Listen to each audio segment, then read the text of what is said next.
आपको मैं एक सिरप बता देती हूँ। नहीं बनाना पड़ेगा। अच्छा ठीक है, बनाना पड़ेगा आपको। बहुत आसान सा रखते हैं, ठीक है ना।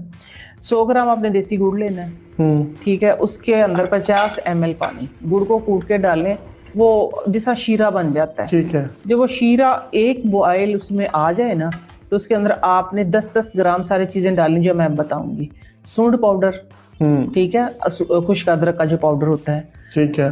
उसके अंदर आपने डालनी है देसी अजवाइन और काली मिर्च साथ में, और चाहे तो आप अम्बा हल्दी डाल दें या इसके साथ में आप ज़ीरा डाल दें, कोई भी चीज़ आप डाल सकते हैं, नमक डाल सकते हैं। तीसरी, ये 3 चीज़ें ज़रूरी हैं, ठीक है। ये तीनों चीज़ें आपने मिक्स इसके अंदर कर देनी, करके इसको थोड़ा सा बाद में आपने सिर्फ आधा चम्मच इसके अंदर घी डालना है कि उसकी ना लाइफ बढ़ जाएगी, ठीक है।